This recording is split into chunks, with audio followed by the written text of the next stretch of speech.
Hello everyone, I am Jyoti. Welcome back to my channel. आज के इस वीडियो में हम बात करेंगे रग टफ्टिंग के सारे इक्विपमेंट्स के बारे में, जो टूल्स जो मशीन रग टफ्टिंग के लिए ज़रूरी हैं उनके बारे में। Specially if you are a beginner, आप रग टफ्टिंग स्टार्ट करना चाहते हो और बहुत ज़्यादा पैसे इन्वेस्ट नहीं करना चाहते हो इसमें, तो हम एक एक करके सारे प्रोडक्ट्स के बारे में बात करेंगे। और आज मैं बेसिक से स्टार्ट करूँगी। तो बेसिक क्या क्या चाहिए आपको वो मैं बताऊँगी। सबसे पहली चीज़ जो आपको चाहिए वो है एक रग टफ्टिंग का फ्रेम। तो रग टफ्टिंग का जो फ्रेम होता है वो वुडन फ्रेम होता है, जिसमें साइड में कीली लगी होती है ताकि आप उसमें क्लोथ को फिट कर सकें। तो फ्रेम मैंने इस बार बड़ा वाला मंगाया था। आई विल टेल यू कि उसका क्या साइज़ है। तो मेरे पास जो भी फ्रेम है वो 3.5 इंटू 5x6 फीट का है।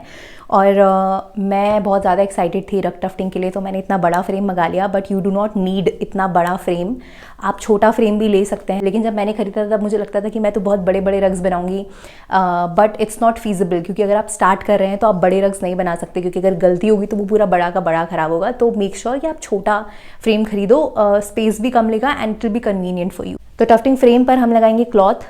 जिस होलसेलर से मैंने लिया था उनके पास दो ऑप्शंस थे क्लॉथ में। एक है ये 100% पॉलिस्टर, ये कंपैरेटिवली थोड़ा सा थिक है, और ये वाला है 50% पॉलिस्टर। तो मैंने दोनों ही उनसे मंगाए थे टू सी कि दोनों कैसे काम करते हैं। तो ये थोड़ा सा पतला लग रहा है, बट मैं इसको यूज़ करके आपको बताऊंगी कि दोनों में से कौन सा बेटर है। तो टफ्टिंग फ्रेम में क्लॉथ लगाने के बाद हमें चाहिए टफ्टिंग गन और यान। अभी मेरे पास दो टाइप के यान हैं, एक है न्यूजीलैंड वूल और दिस वन इज़ एक्रिलिक वूल। अभी मैं ये दोनों यूज़ कर चुकी हूँ और इनमें से मुझे ज़्यादा बेटर ये वाला लगता है। ये इसमें बहुत सारे रेशे होते हैं, तो ये ना क्लॉथ में भी अच्छे से फिक्स हो जाता है, मतलब घुस जाता है, और गन से भी कभी स्लिप नहीं होता। ये कंपैरेटिवली थोड़ा लाइटर है, तो गन से स्लिप हो जाता है। Now I will show you my tufting gun, which is the most important tool that you need for tufting. This is my tufting gun. आप देख सकते हैं, it seems very complicated but ये easy to use है। थोड़ी बहुत practice की ज़रूरत है। इसमें हम इस वाले होल से यहाँ से यान डालते हैं और यहाँ से इसको निकालते हैं। थोड़ी बहुत भारी है but you will get used to it. And यहाँ से हम इसको ऑन ऑफ करते हैं। यहाँ से आप इसकी स्पीड सेट कर सकते हैं नीचे से। तो ये है टफ्टिंग गन। तो टफ्टिंग के लिए जो अगली चीज़ आपको चाहिए वो है लेटेक्स ग्लू। इसका कुछ ब्रांड का नाम तो नहीं है, बट मुझे ये सेट के साथ ही मिला था और ये एकदम सही काम करता है। अगर आप लगा रही हो बैक पे, उसके बाद कभी आपका यान निकलता नहीं है। इसका मेन पर्पज़ ही वही है कि यान को ये बिल्कुल सेट कर दे। तो ग्लूइंग करने के बाद आपको रग को कट करना है। तो बेसिक कुछ चीज़ें हैं जो आपके पास होनी चाहिए, जैसे सिजर्स, बड़ी वाली जो अच्छी एकदम शार्प सिजर्स हो, जो कंफर्टेबल हो, बहुत टाइट ना हो, अदरवाइज़ आपके हाथों में दर्द होगा। तो अगली चीज़ जो आपको चाहिए वो है एक ट्रिमर। और अगर आपने ट्रिमर पहले यूज़ किया है तब तो ठीक है। मैंने इसको कभी यूज़ नहीं किया था और मुझे थोड़ा टाइम लगा था यूज़ टू होने में, बट प्रैक्टिस के साथ आपको आ जाता है। इसके साथ कुछ और चीज़ें भी आपको मिलती है। एक स्टैंड मिलता है जिसमें आप इसको सेट कर सकते हो। मैं वीडियो लगा दूँगी कि मैं किसको कैसे लगाती हूँ, और इससे ईजिली ट्रिमिंग हो जाती है। But if you are a beginner और आप बहुत ज़्यादा पैसे, क्योंकि ये थोड़ा सा एक्सपेंसिव था, आई विल टेल यू ये मुझे कितने का पड़ा था। तो पैकेज में अगर दिखाऊँ तो 4000 का ये ट्रिमर था and 6000 is the price of this gun. तो 4000 है। अगर आप बहुत ज़्यादा इन्वेस्ट नहीं करना चाहते तो you can avoid taking this, क्योंकि अगर आप स्टार्ट कर रहे हो तो आई एम अज्यूमिंग कि आप छोटे छोटे रग से स्टार्ट करोगे। आप छोटा छोटा कुछ बनाओगे और उसको आप इजीली सिजर से भी ट्रिम कर सकते हो।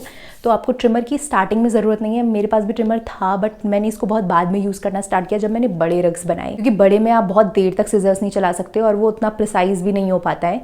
तो तब आपको ट्रिमर की ज़रूरत पड़ेगी। तो आप इसे थोड़े टाइम बाद भी ले सकते हो। ट्रिमिंग के बाद आपको चाहिए ग्लू गन, ताकि आप साइड्स उसकी बैक साइड में पेस्ट कर सको। और ग्लू गन पहले मैंने अवॉइड करने की, पहले मेरे पास ये नहीं था और मैं कोशिश कर रही थी कि मेरा लेटेक्स ग्लू से ही काम चल जाए, बट उससे नहीं हो पाया, क्योंकि अच्छे से वो फ्लैप चिपक नहीं पा रहे थे और वो बार बार उखड़ जा रहा था। It became very messy. तो इसका होल्ड काफ़ी स्ट्रॉन्ग है। सो आई गेस यही वो चीज़ है जो आपको, जो अच्छे से उसको चिपका पाएगा। So the last thing that you need for rug tufting is a backing cloth. जब आपका रग पूरा का पूरा बनकर तैयार हो जाता है तो पीछे की तरफ से हम इससे रग को कवर करते हैं। Specially if you are making a floor rug, तो this is very important. It will make your rug anti slip, और वो स्लिप नहीं होगा फ्लोर पे। और अगर आप वॉल रग बना रहे हैं या आप मग रग बना रहे हैं, तो आप किसी भी क्लॉथ से उसको बैक करके उसको फिनिश कर सकते हैं। इन सब के अलावा मेरे पास एक मैंने वैक्यूम क्लीनर भी लिया था, क्योंकि जब आप ट्रिमिंग करते हैं या जब आप रग टफ्टिंग करते हैं तो बहुत सारा यार्न इधर उधर गिर जाता है और बहुत बारीक बारीक रेशे इधर उधर फैल जाता है, लेकिन वो इतना इफेक्टिव मुझे नहीं लगा, तो you can avoid that. But अगर बहुत सारा मेस हो जाता है मैं तभी उसको यूज़ करती हूँ, बट छोटे मोटे रग्स के लिए मुझे उसकी ज़रूरत नहीं पड़ती। आप झाड़ू से ईजिली झाड़ के उसको साफ़ कर सकते हैं मेस को। तो या that's it for this video. I hope कि आपको समझ आ गया होगा कि क्या क्या बेसिक चीज़ें रग टफ्टिंग के लिए चाहिए, और आई होप कि जो जो सवाल आपने पूछे थे उनका जवाब आपको मिल गया। इन सभी चीज़ों के लिंक्स, इन सभी चीज़ों का प्राइस मैं डिस्क्रिप्शन बॉक्स में दे दूँगी, और इनसे रिलेटेड अगर आपके दिमाग में कोई और क्वेश्चन हो तो प्लीज़ आप मुझे कमेंट्स में बताएं। I will make sure to answer all of them. और वीडियो को यहीं पे ख़त्म करते हैं। अगर आपने चैनल मेरा सब्सक्राइब नहीं किया है तो प्लीज़ कंसिडर सब्सक्राइबिंग, और ऐसी ही और वीडियोज़ के लिए मेरे साथ जुड़े रहें। Keep supporting. Thank you so much.